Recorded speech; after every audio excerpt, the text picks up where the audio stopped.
Welcome back. You tuned into Mid Morning Talk with me, your host, Mariam Mia. And as I mentioned in my introduction, today is International Women's Day.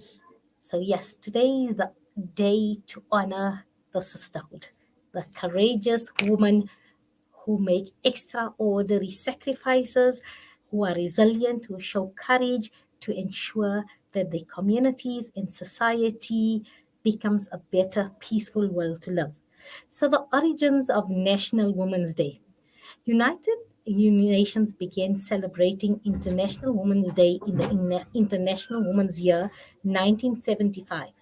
In 1977, the United Nations General Assembly invited member states to proclaim March 8th as International Women's Day. So those are the origins of Women's Day. And notice today, yes, there was great thought given to my choice of clothing. That's because during my research about International Women's Day, I have then come across uh, that there's a specific color that needs to be worn for International Women's Day. And as you can see, I'm wearing a deep purple. Yes, looking a bit brownish through the lighting of the camera in the studio as well as the lights around. But the purple is the theme of International Women's Day. So find something purple.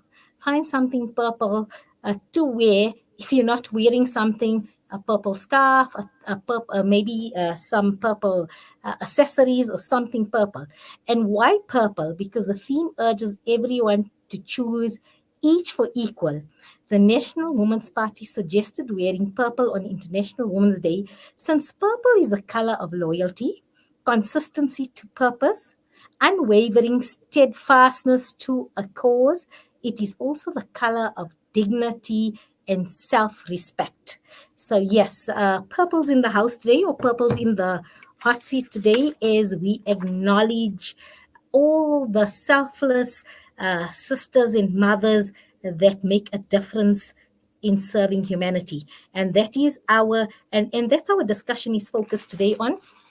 I have an amazing panel of sisters around. And last night I was just thinking, I'm so blessed that the Almighty had provided the means for me to interact with each of these phenomenal, selfless, courageous sisters here who have achieved in their own field and study in their own right.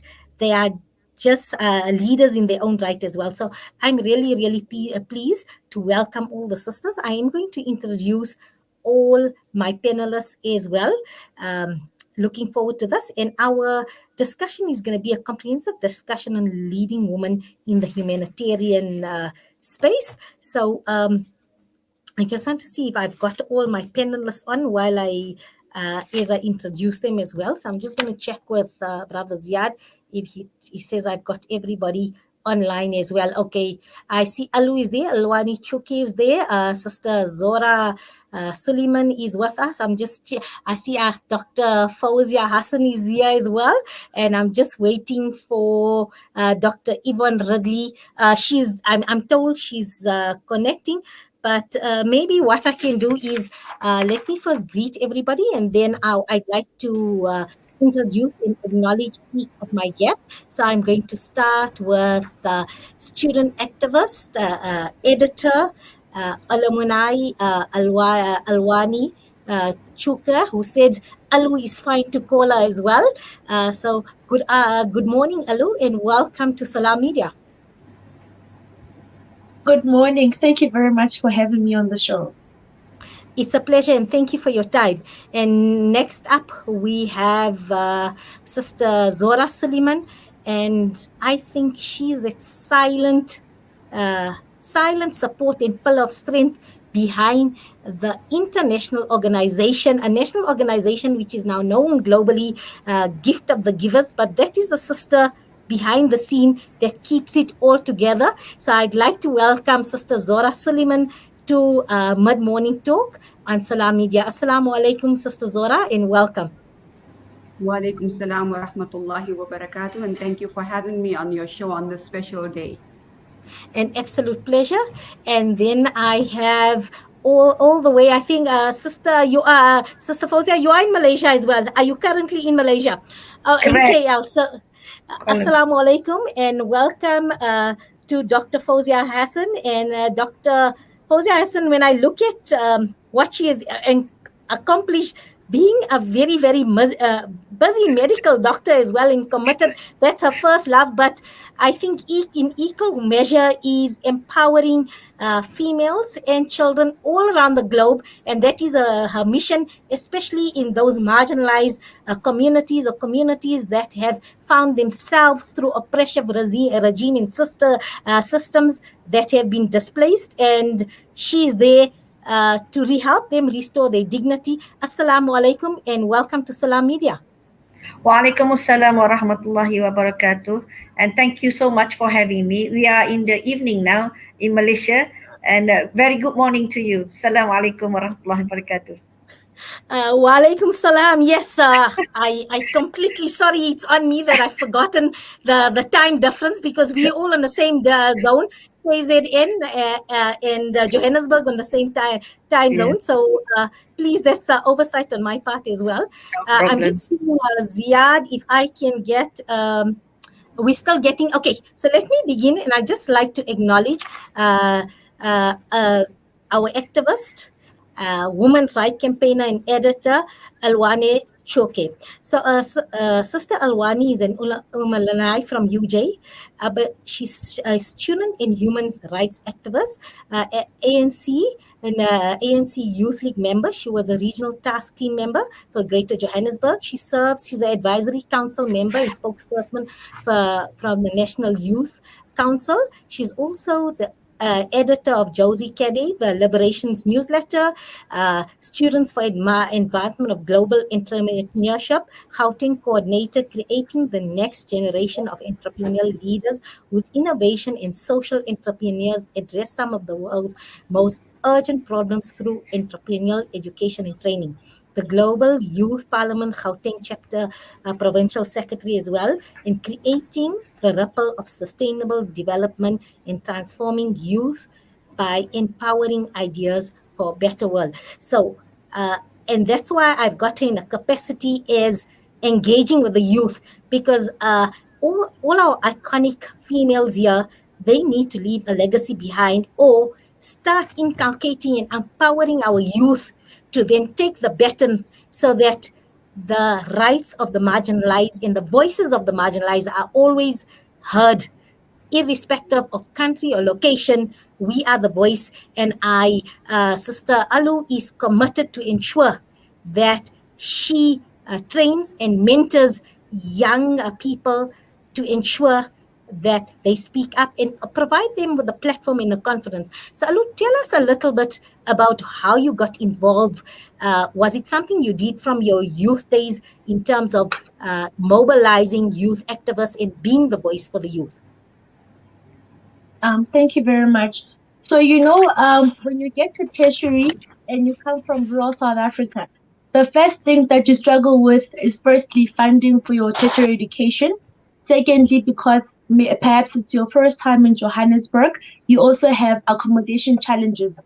Now, you get on campus, you are stranded, and you meet other brilliant students who are willing to assist you. So I think it was just a circumstance that led me to being an activist to say, I came to Johannesburg stranded, not knowing what to do, with no funding whatsoever. And there were students who were kind enough to say, no, don't worry, we'll help you with funding, we'll help you get accommodation and all of that. So I was driven by that to say, you know what, I also want to impact and touch the lives of others the way my life has been touched. And in so doing, I need to make sure that the village where I come from, I need to make sure that they all get access to university through me. Now that I'm informed, I must make sure that those that come after me are also catered for as I have been catered for. So that is what inspired my activism. So I was propelled by the help that I received from those that came before me. And like you say, it's even your circumstances have propelled you as well in terms of campaigning for the youth. Absolutely, absolutely. So here's a young female from rural South Africa far away from everything. It is quite a challenge to cement yourself or to make your name or to amount to anything when you come from rural South Africa that still struggles with access, the digital divide. There are no libraries, there's no internet, there's no network. So now there's a challenge between you and the rest of the world. You are very low in terms of where you are and where the rest of the world is. So I'm a product of rural South Africa, and I'm proud to say even those that are in rural South Africa today, I'm trying to greatly assist them reach their dreams, because now your circumstances must never determine where you are in life or where you want to see yourself, and to say, as a woman, as a young woman, it is very possible to also see yourself on the world stage, even though you are born in the poorest of the poor areas of the country. Mashallah. Thank you for that. I love your positivity, and you just saying that inspires me, that you've got the confidence to say that I, Alu, can be that instrument in change. And for me, I'm always in awe of courageous individuals who send that ripple effect and are instruments for change. And now I'm actually going to, I was thinking how I must introduce, or how do I present Sister Zora Suleiman to the a panelist here, the silent support. And then I said, you know what? Uh, no better introduction was than to quote her husband's article, which says, "A gifted woman behind the gift of the givers." Chances are you've never heard of her, although she's the co founder of Africa's largest disaster relief organization, Gift of the Givers. That's because Zora Suleiman has been in the shadow of her husband, Dr. Imtiaz Suleiman, whose name and face are synonymous with the organization. It's still a man's world after all. How else would one explain why it's almost always Zora's spouse who's receiving the glowing commendations for his work? Recently, when he received the Order of the Boa, the highest national presidential award for his outstanding humanitarian work, he said, not that anything is wrong with this. Imtiaz Suleiman is an amazing person, but he credits his wife, Zora. It is equally her sacrifices as a wife and a mother that have made the organization the success story it is. Despite her, well, I would say, in spite of her traditional Islamic upbringing with strong family values and her emphasis on, uh, on being the head of the household, she agreed to let her husband fly off to war zones very early in the marriage to help victims of war and disaster while she raised their young family. Beyond her role as a mother, she's active in the organization, the director of its counseling service, and the anchor of the family, keeping the home fires burning while working against the odds to serve her community and those in other parts of Africa through her humanitarian efforts. She has exceeded all expectation, broken all boundaries, and reshaped many perceptions in public opinion of women, particularly for those who wear hijab. So, this is a fitting tribute. I hope, inshallah, I've done justice to all that you do, Sister Zora. So, Jazakallah for that. I think that is an overestimation. Sister Zora, you have now, we brought you to the floor today to acknowledge you as a sister in your right. But when I was reading about it and I was thinking about the counseling aspect, and many theorists, many humanitarian psychologists have always discussed the hierarchy of needs, and our first instinct when it's needs, it's for your food, your shelter, and your security. But even once those are taken care of, even in a temporary capacity, all the trauma that somebody had faced prior to them finding themselves in such a difficult situation comes back now, because now you've eaten, you've got, be it a relative shelter, be it temporarily not ideal, but then suddenly the psychological impact, you start to reflect. Your mind, it's a biological process. So your mind then starts focusing on the trauma beforehand, and that affects a person's ability to function. And also that determines correct psychological support and intervention will determine a person being a victim always, or then they transform from a victim to a survivor, and that survivor then takes the strength to improve their circumstances, not only their families, but the community. So when in your setting up this organization, yet it was first physical human aid and safety aid, when did you realize the importance of psychological counseling and support as a tool of empowerment? Okay, so as you mentioned earlier about the hierarchy of needs, of physical needs, food needs, security needs come first, and this is where Gift of the Givers started its work, providing food and basic needs. But we always found that once the food needs or the shelter needs were satisfied, these other needs surfaced, with problems that people may have had before the disaster, and pre-existing problems, and even the new disaster which now adds to that problem. And we realized that to do justice to the individual, you couldn't just look after their physical needs. You had to also look after their emotional and psychological needs. And that's where the realization dawned that we have to start something for psychosocial support and endorse the work that we are doing so that the people can become empowered. Somebody, if you can feed somebody, they can be satisfied for a day or two, but somebody who's got an emotional problem has got that problem with them every day. And if you teach them or support them in how to deal with that, they can become much more insightful, much more enlightened, much more empowered. It mobilizes them to be able to do something for themselves. And sometimes this can even be taken to higher levels where they can make that change in the communities that they find themselves in. Usually where there's disaster, there's not just that disaster, but there's lots of other poverty, other social issues like abuse, child abuse, there might be drunken problems, unemployment, HIV/AIDS, teenage pregnancy, and the list goes on. So somebody who gets empowered will then look back into their community, just like what Alu said, that when she found that she was helped by others, she wanted to do the same. So in the very same spirit, when somebody feels that they have been helped, they then want to give back to their community and uplift their community. They become advocates for the community. Yes, the ripple effect, so to speak. Shukran for that, Sister Zora.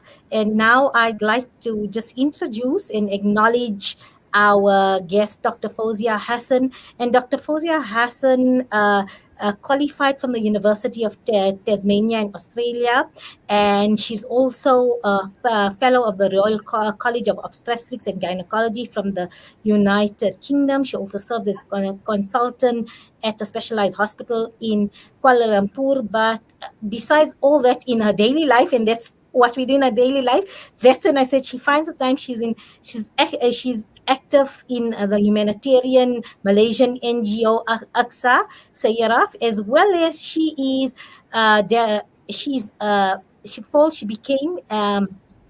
she became an agency under the umbrella of the Humanitarian Care Malaysia, My Care.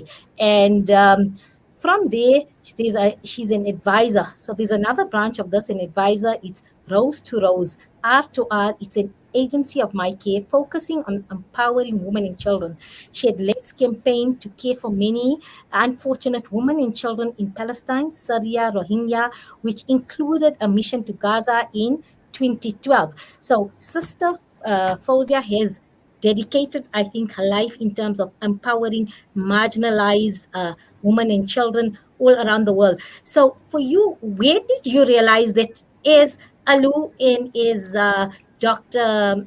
Sister Fauziah, my apologies, Sister Zora, it said empowerment is the way we are going to transform females as being victims to survivors, and not only survivors, but elevate them to leaders in their areas, in their community. When did you realize this is the direction we need to go? But before I get you to answer that, I've just seen a veteran journalist, And I'm so pleased to call my friend as well. Dr. Yvonne Ridley has joined us. Assalamu alaikum and welcome to Mid Morning Talk, Dr. Yvonne Ridley. Walaikum salam. I'm sorry I was confounded by the technology, so my apologies to you and your guests for arriving late. I'm just so pleased that you eventually got to join us. So, Dr. Fauziah, can you just give us a bit insight in terms of when you realize that empowerment is what is needed in terms of, just changing the current circumstances that many females find themselves in? Thank you, Mariam. Actually, I am a doctor. So a doctor is actually a person who wants to help anybody, whether you are a woman or a man or child, or whether you are black, everywhere. It cross the ethnicity, cross race, cross religion, whether you are black or white. So that's the main thing that has actually encouraged me to go beyond that, because when we start being a doctor, we try to help everybody. And the first time that I went on a mission to Kosovo, where we helped the women over there to uplift themselves after the war in Kosovo, and actually we found a lady that was helping us, and she was actually the one who was telling me that this is the first time she saw people coming from the very far away to help them to empower themselves and build themselves up after the war. So being a doctor, we saw a lot of tragic stories, and we saw a lot of women being suppressed and so on. So it is very natural for me to just go ahead and help this woman. So the more you go, the first organization that I worked with was Mercy Malaysia. So we have been going to many crisis areas, and also firstly I went to Afghanistan, and also we also went to naturally where there is natural disaster stricken, like the tsunami in Aceh, and also the earthquake in Bal in Pakistan, and so on and so forth. So when I got involved with those missions, I saw majority of the people who are affected, whether you are in crisis or whether in the natural disaster, mainly they are women and children.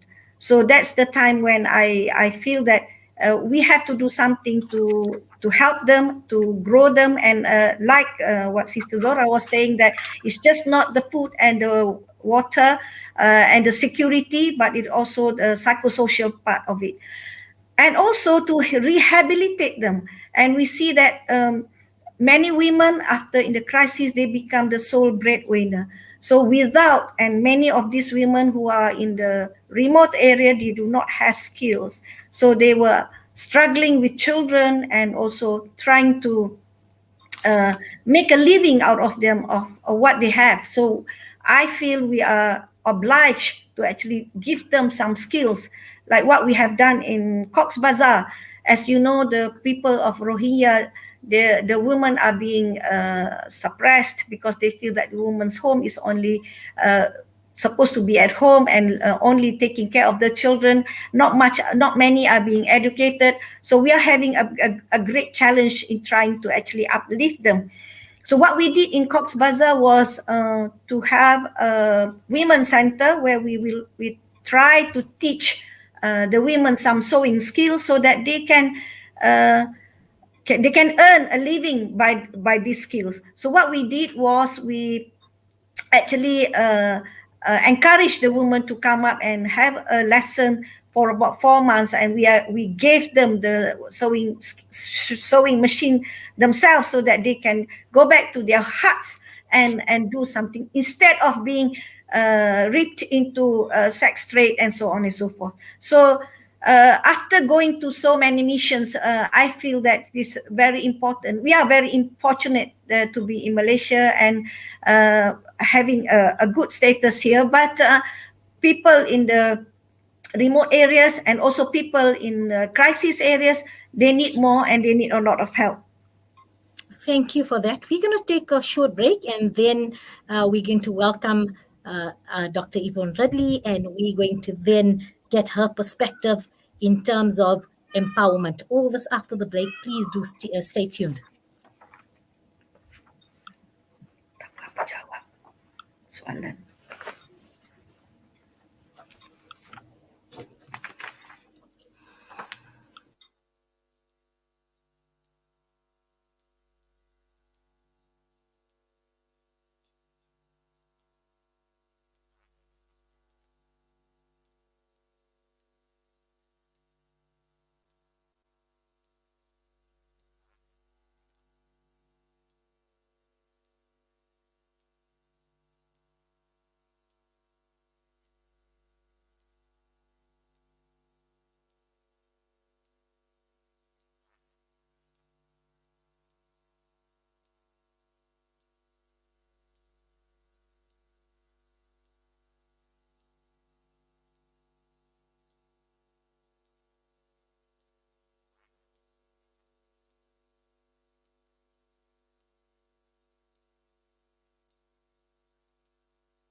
Welcome back. You tuned into Mid Morning Talk with me, your host, Mariam Mia. And today, International Women's Day 2021, and we are acknowledging our mothers and sisters in the space of in the leading women in the humanitarian space. And one of the leading humanitarian organizations in the space is Ashraful Aid International Humanitarian Organization, which has been sustaining the needs of communities for over 25 years. They recognize that women are an integral part of any community and host many programs and initiatives to empower women. Visit their website at www.ashrafulaid.org, where you can contribute much needed funds so that they can continue with their empowerment initiatives, and their details are on the screen on Facebook Live. So if please do contact them. And now I'd like to welcome Dr.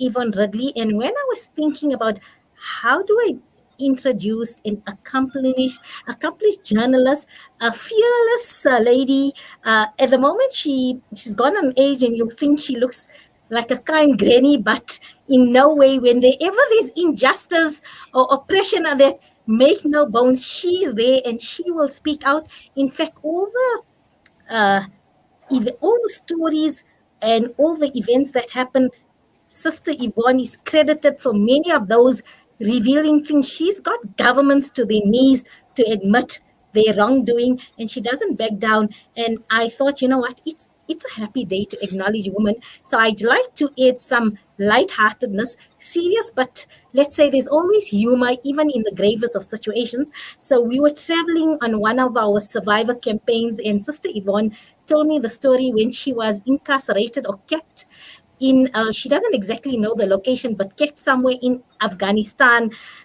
Yes, she was in a prison cell, so to speak. And like any female, it's laundry time. So even in prison, it's laundry time. And she said she needed to wash her clothes so that she had fresh a pair of clothing.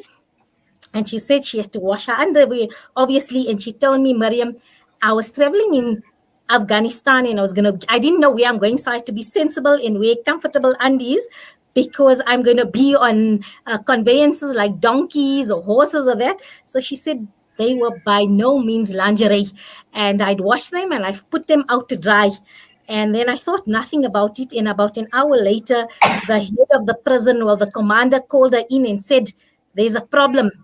And she began thinking, what is this problem? Now what they've gotten me on, now what I've done, I'm just sitting here in the cell. What could I have possibly done? And he says, you're making the guards uncomfortable, because every time they're looking at your underwear, you're giving them impure thoughts. And she was shocked to think, impure thoughts, these are undies of a granny. How can I get? And in true signature Yvonne Ridley style, she said, well, tell them don't look there then. They can look somewhere else or turn away. But I need my undies to dry. And off she went. And that was the end of the story. And the reason I brought this up is because that is Yvonne Ridley. That's an epitome of Yvonne Ridley. She'll say it as it is, and she doesn't back down. So in order for us to empower, to give much needed aid and resources in it, we first need to know the stories, because governments are not going to give open access to show the atrocities they do, to show the neglect and how they further marginalize the most under-resourced in their communities through corruption, schemes, whatever it is. But we need sisters like Dr. Yvonne Ridley to call them out and hold them to account. So we'd like to acknowledge you, Sister Yvonne, for the contribution you've done to humanity in bringing those very, very difficult stories to light. And often it was at a great personal risk, at cost, where you face death many, many times. Welcome to Salam Media. Well, thank you very much for that introduction. And it's great to be on your show, Mariam, on International Women's Day. It's a very special day when the focus is on women all around the world. And at the moment, the focus of my attention is on the Uyghur women and Turkic women who have been incarcerated, tortured, and abused in unimaginable ways by the Chinese regime. And it's on an unprecedented scale. Men, women, and children of this ethnic minority group in China are going through horrendous experiences, targeted primarily for their faith. But this is all about control. And I would urge all your listeners to really look into this because it is genocidal behavior by the Chinese regime. And it is very much on a par with the behavior of the Nazis during World War II. And I don't say that lightly. Detention camps have been set up. The Chinese call them education centers. We would know them or recognize them as concentration camps. And the first thing that is done, they shave the women's hair. Now, that's just the start of an ordeal which very often ends in gang rapes, sterilization, torture, abuse, and really these China needs to recognize that these re-education camps are indeed concentration camps. They need to be shut down. This is the unfair targeting of a population of about 11 million in the Xinjiang province, and it's horrific. And Beijing is just saying, oh, these are all lies and absurd allegations. Well, thanks to the efforts of a heroic few, we've managed to see videos and get personal accounts from Uyghurs who have been brutalized. And as a journalist, you know me, I can only deal in facts. And because it's International Women's Day, what I would like people to do is to just think about the beauty industry that is on the go at the moment. Hair extensions, wigs, and I want everyone to know that about 80% of the world's human hair products that are used by wig makers and the beauty industry are supplied by China. And, you know, we all like to look good but, you know, for women who, and lots of youngsters now, you know, hair extensions or all the fashion, that's my grandfather clock going off there. I would like all these young girls to think, what is the story behind these hair extensions? And I can't think of a single woman in the world today who would want to wear hair that had been shaved off a brutalized woman in these concentration camps. So that's what I've been looking at in recent days. Sorry if it's brought down the atmosphere in today's International Women's Day, but you know, our sisters are being brutalized in China on a horrific scale, and we need to do something. And nobody understands the power of direct action better than you in South Africa. Thank you, Yvonne. And I've just made a hashtag here, which I'm going to ask my producer to tweet, and it's hashtag the story behind the hair extensions. And let that conversation start trending. So we're going to put that out as that. And when you were speaking, well, that's what I would, first of all, I invited all of you here because you're all amazing women and leaders in the various fields in service of humanity.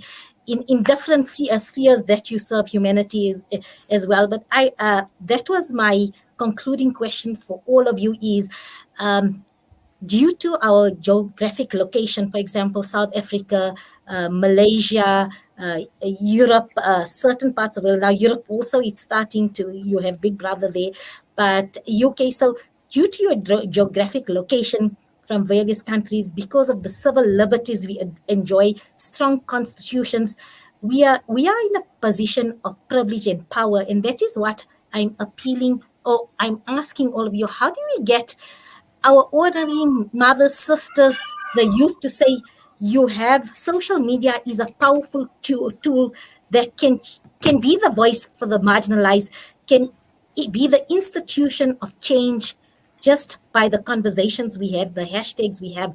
So how do we go about encouraging females who might not be as confident to speak up on the platform as we are today, or maybe lack the confidence to say, but I'm just so ordinary, I've chose to be a home executive, to stay at home, holding the fort at home and raise the children.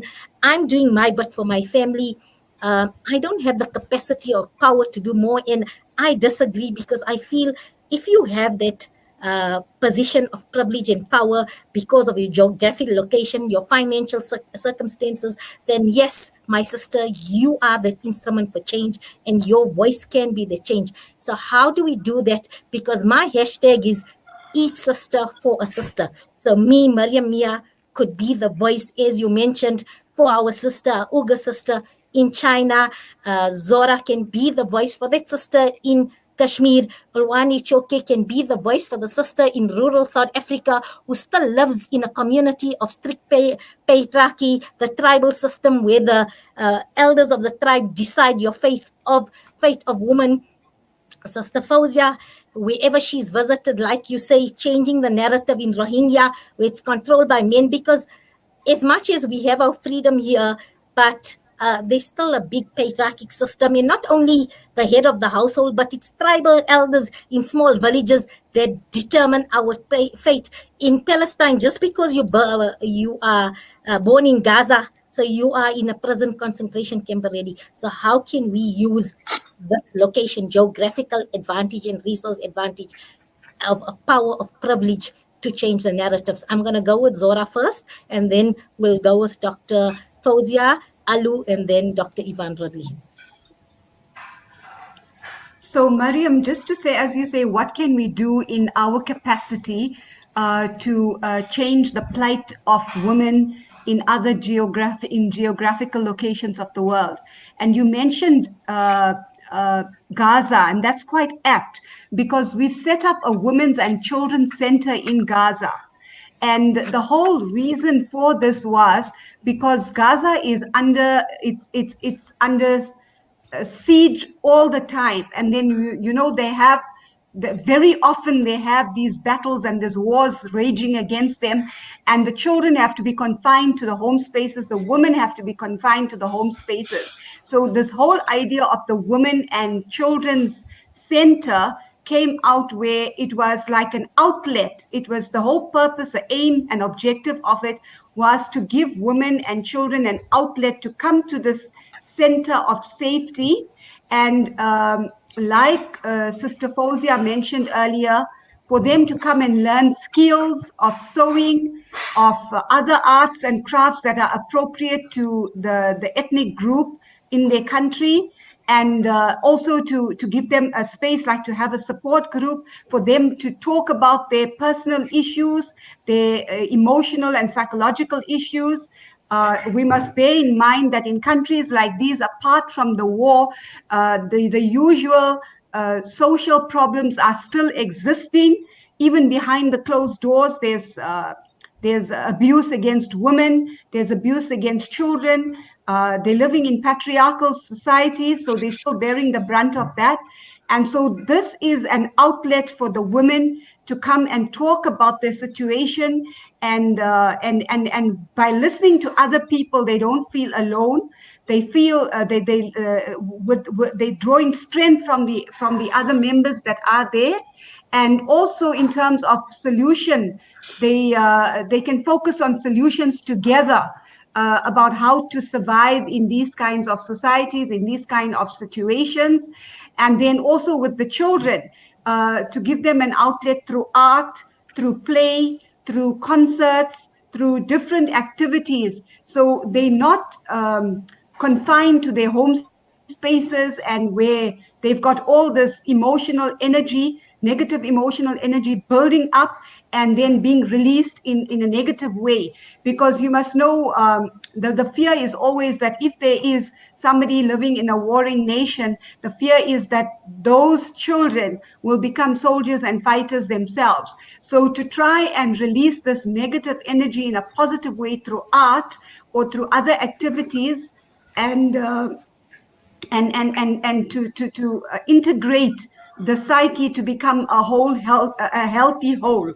So that's what we've been able to do in Gaza from this part of the world. Shukran, Sister Zora, for that, and shukran for the privilege of your time. It's been an absolute pleasure. And now I'd like to hand Alu, let's can we just limit it to about 3 minutes due to time constraints? I would have loved to go on, but for time constraints, to 3 minutes, please. Okay. Let me spend 1 minute speaking about gender-based violence. So it is very profound what Dr. Yvonne was talking about. In fact, I know in my country, Interpol has named South Africa the world's rape capital, with women in the country more likely to be raped than educated. And it is also a fact that one of us does not make it in every 3 hours. In fact, in this country, we are called by our grave numbers before we are called by our names. And in a position of what I can do to bring others behind me to where I am, simple. My qualification does not make sense if it is not for the benefit of those that come after me. So this is why entrepreneurship programs that got in high school so that we empower them, because that is the best that we can do. I empower you, I place you in a position where you are able to help yourself, and hoping that you also help those that come up to you. Let's get women particularly educated, because now you know how patriarchal the world remains, and if you educate the woman, actually you are educating an entire nation. So from our part, it is just empowering them with particularly entrepreneurship skills, so that they can also contribute to the growth of the economy as young as they are in high school. Thank you. Thank you, Alu, for that, and thank you for your time and your insightful comments. It's been an absolute pleasure. And now I'd like to ask Dr. Fauziah for her response on this. Yeah. Anyway, the COVID-19 pandemic is a disaster to everybody, socially, economically. But it also is an advantage that it brings the world together closely. And we actually can speak like now across the countries, across the continents, and we can actually send our message to many, many more people just through by doing this. And we are also the people who will speak for those people who are powerless to speak, like the Uyghur people, the Uyghur women, the Rohingya, and so on. And I just like to quote a nice successful story for a woman in Syria, where we actually supported her to become a doctor, and now she is actually giving back to her community. Also, the women's center that we have in Turkey for the Syrian women, because of the empowerment and the confidence that we gave to them, they actually make plans, and they now become independent. The women's center become independent, and they started to export their product to Japan. So you see, if you are giving models, you are giving education, you are giving empowerment, you are giving skills to women, they can actually grow. We need to have more models like this and more success stories to actually give support and give the women the encouragement and the confidence to go across the world. Thank you, Dr. Fauziah, and thank you for giving up your evening. I've got it right now, and remember, thank you for giving up your evening and your supper. We really, really appreciate your insight and input and your perspective. It's been a pleasure. And Dr. Yvonne Ridley, please, how can we then become a silent journalist, maybe an online journalist, in terms of what you said, the message you gave us, to get it out there to everybody, so that governments can say, we hold them accountable, and they say and show them they've been called out? Well, what I would say is, to all women, never ever underestimate your own abilities. You are absolutely amazing, individually and collectively. And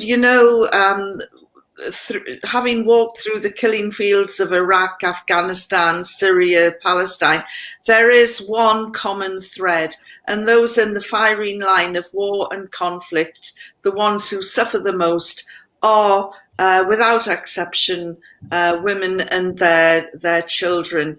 And of course, it's easy to dismiss the enemy as being men, but I have to say, the patriarchy in the world today do start most wars. The misogynistic propelled governments from all points of the compass, east to west, have much to answer for when you look around the world today.